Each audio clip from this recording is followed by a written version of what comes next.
کیونکہ this is about the thanks of governors address, اور یہ جو موشن جس کا پیپر میرے ہاتھ میں ہے،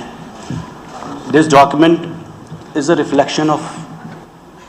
ویژن آف آور گورنمنٹ اور ہماری کیبنٹ کا ویٹڈ ڈاکیومنٹ ہے یہ۔ شکریہ کہنے کے لائق، کافی بی جے پی کے لوگوں نے بہت تعریفیں بھی کی اس کی کہ this represents not only the vision of honourable chief minister but also the prime minister, اور جبکہ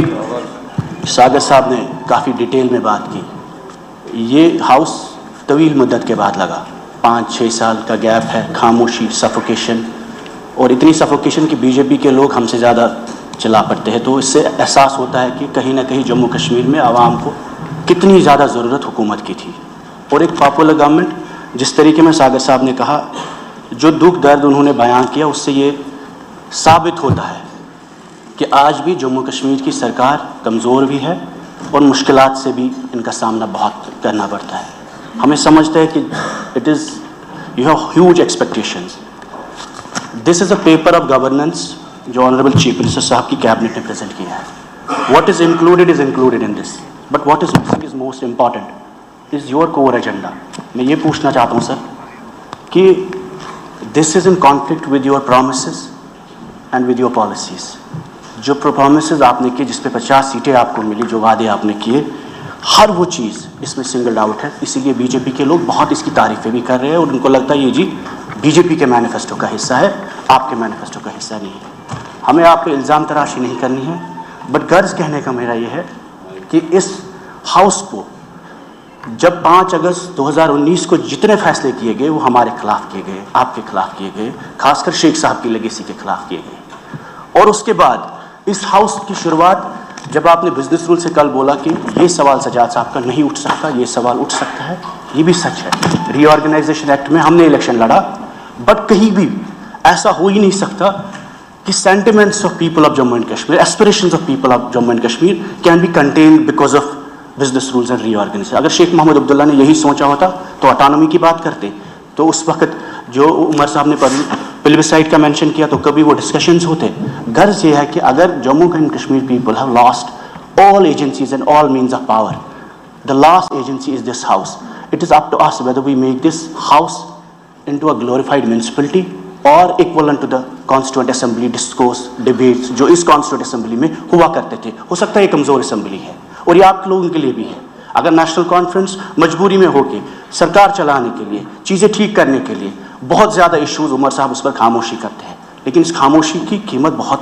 مہنگی ہے جموں کشمیر کے عوام کے لیے، کیونکہ 5 سال بعد، 10 سال بعد ہمیں لگے گا یہ نارملائز ہوا، جو ہم بار بار کہتے آ رہے ہیں۔ خدا نہ خواستہ آپ کی وجہ سے ایبروگیشن نہیں ہوئی، لیکن شیخ صاحب کو دینے کے لیے ہندوستان کو ایک ملک تھا، آج ہم اس کو میونسپلٹی میں ہم نے ٹرن ڈاؤن کیا ہے، اور اتنے ٹرن ڈاؤن کیا ہے کہ باہر پولیس والا جو ہے، کسی اس ہاؤس میں 90 لوگوں کی طاقت نہیں ہے کہ اس کی تبدیلی کر سکے۔ نتیجہ یہ ہے سر، اف یو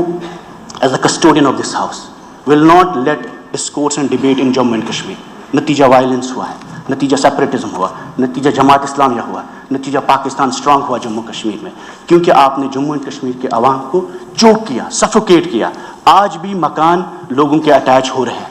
آج بھی نوجوان 5000 جیلوں میں ہیں، آج بھی اس وقت پاسپورٹ، ویزا، حج، عمرہ جانے کے لیے ہمیں اجازت نہیں ہے۔ میں MLA ہوں، میرے خلاف 2 UAP کے کیس ہیں، 8 تاریخیں مجھے ہر مہینے میں لگتی ہے، اور آپ اندازہ نہیں لگ سکتے 50 ڈگری گرمی میں تہاڑ کے جیلوں میں، جودھ پور کے جیلوں میں ہمارے نوجوان، ان کے ماں باپ رہتے ہیں، روتے رہتے ہیں، ان کے گھر میں وکیل کے دینے کے لیے پیسہ نہیں ہوتا، اور وہ لوگ آپ کے خلاف نہیں ہیں۔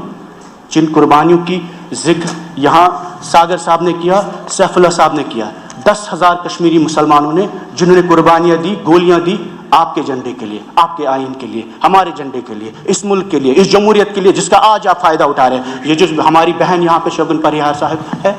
ان کے والد نے قربانی دی، ہم ان کا مذاق نہیں بناتے، لیکن میں آپ کو یہ بول رہا ہوں، to put the history right in the context sir, جس طریقے میں شیخ صاحب کے نام کے ساتھ بے حرمتی کی گئی، وہ ہر اس کے بے حرمتی ہر شخص کے ساتھ جس نے ہندوستان کا جھنڈا بالادست کیا جموں کشمیر میں۔ جب تک آپ 13 جولائی کے مسلمان جو شہید ہوئے جموں کشمیر میں، آپ ان کی اعزاز میں